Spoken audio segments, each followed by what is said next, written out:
Hello friends, இப்போது நான் முழு உளுந்து தோசைக்கு போட்டிருக்கேன். முழு உளுந்துனா கருப்பு உளுந்து, உருட்டு பருப்பு கிடையாது. அதனால் அது உடச்ச கருப்பு உளுந்து.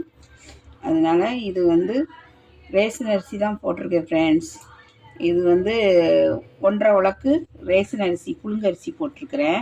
அரை உலக்கு பச்சரிசி போட்டிருக்கிறேன். மொத்தம் 2 உலக்கு. 2 உலக்குன்னா 400 கிராம். 400 கிராம், அரை கிலோவுக்கு கம்மியாக 100 கிராம் கம்மியாக இருக்குது, அவ்வளோதான். அதுக்கு 50 உலக்குக்கு இது 50 உலக்கு ஃப்ரெண்ட்ஸ். இந்த 50 உலக்குக்கு 3/4 உலக்கு தான் இந்த பருப்பையே நான் போட்டிருக்கிறேன். இதையெல்லாம் களைஞ்சி வச்சுட்டேன்.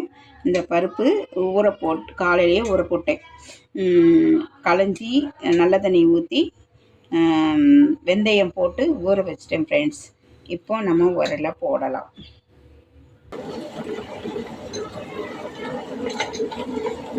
இப்போ உப்பு போட்டேன். இப்போ இதை வளைச்சிட்டு அரிசியை போட்டுக்கலாம். அப்படி இல்லைக்க இது நல்லா பொங்குன உடனே இதுலேயே அரிசியை போட்டு ஒட்டுக்க அரைச்சி மாவு அரைச்சிடலாம். Okay friends. ஹலோ ஃப்ரெண்ட்ஸ், நம்ம முழு உளுந்து போட்டோம் இல்லையா, அது இப்போது அரிசி பருப்பு எல்லாம் அரைச்சாச்சு.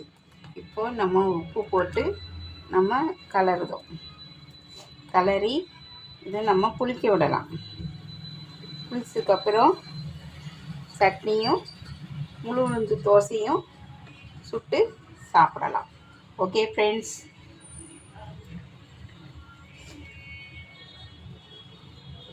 மாவு புளிக்கட்டும். புளிச்சதுக்கப்புறம் எப்படி இருக்குன்னு பார்க்கலாம். Okay friends.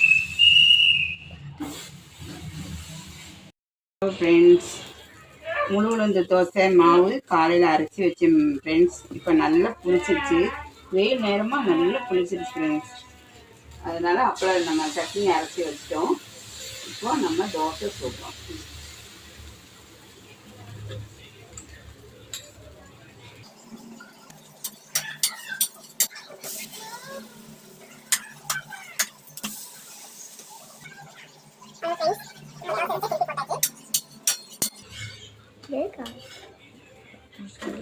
நம்ம எடுத்தாச்சு.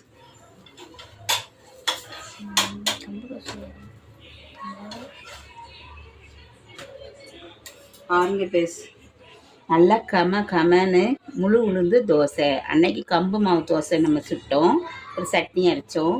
இன்னைக்கு கருப்பு உளுந்து மாவு நனைய போட்டு அரைச்சி இன்றைக்கி அந்த மாவு தோசை விட்டு சட்னியை ஒரு அரைச்சிருக்குறோம்.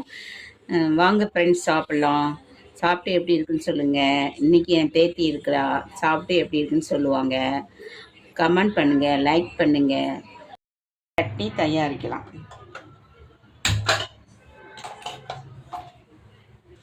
இப்போ அதில் கொஞ்சம் ஆயில் விட்டுக்கலாம்.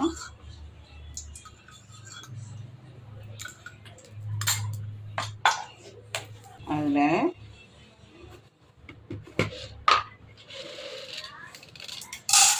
கொஞ்சம் உருட்டு உளுந்து சேர்த்துக்கலாம். ஒரு 1.5 டீஸ்பூன் உருட்டு உளுந்து, ஒரு 2 ஸ்பூன் கடலைப்பருப்பு,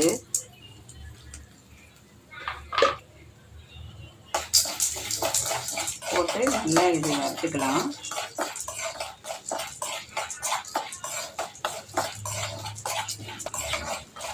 காலையில் முழு உளுந்து மாவு ஆட்டினோன்னா அந்த தோசைக்கு இப்போ சட்னி நம்ம தயார் பண்ணுறோம்.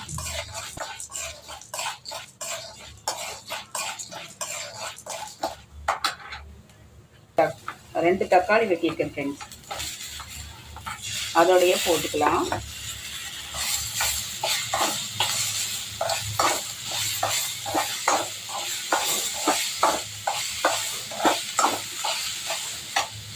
இதோட போட்டு இந்த சட்னிக்கு ஏற்றாப்புல சட்னிக்கு தேவைப்படுற ஒரு சால்ட்டு நம்ம போட்டுக்கலாம்.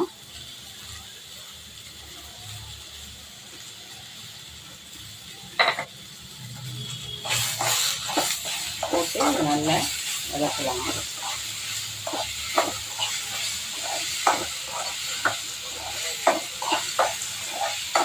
கூட 2 கருவேப்பிலை சேர்த்துக்கலாம். ஏற்கனவே நான் சொல்லியிருக்கிறேன், கருவேப்பிலை எல்லா இதுலேயும் இந்த சட்னியில் கொஞ்சம் சேர்த்தா இப்போ எல்லாத்துக்குமே முடி ரொம்ப கொட்டுறதுனால கொஞ்சம் முடி கொஞ்சம் கடுக்கிறது நிப்பாட்டலாம். அவ்வளோதான்.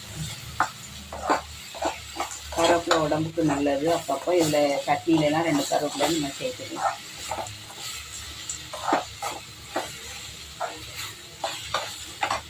இதோட கருவேப்பிலை ஆட் பண்ணிட்டோமா, இதில் கொஞ்சம் மல்லித்தலை கழுவி வாஷ் பண்ணி வச்சுருக்கிறேன். இதில் வெட்டி போட்டுக்கலாம். நம்ம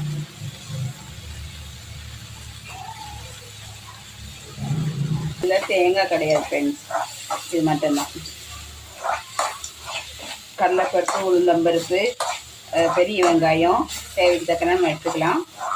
அப்புறம் வரமிளகாய் காரத்துக்கு தக்கன நம்ம எடுத்துக்கலாம்.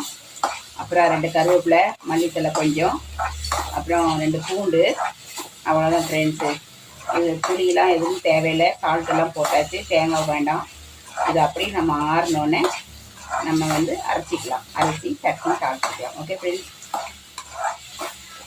இது ஆறி சட்னி அரைச்சி சட்னி தாளித்து நம்ம தோசை முழு உளுந்து தோசை எப்படி இருக்குதுன்னு நம்ம சாப்பிட்டு இன்றைக்கி பார்க்கலாம். Okay friends.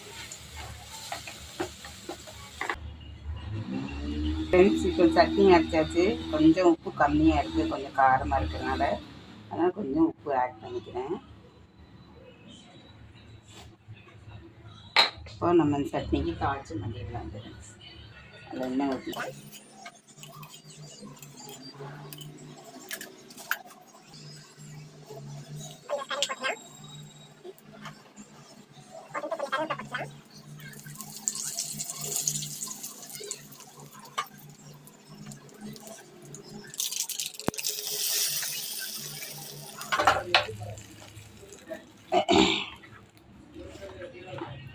Friends, chutney ready ஆகிடுச்சு ஃப்ரெண்ட்ஸ். அடுத்தால தோசை சுட்டு சட்னியும் தோசையும் எப்படி இருக்குன்னு சாப்பிட்டு பார்க்கலாம் ஃப்ரெண்ட்ஸ்.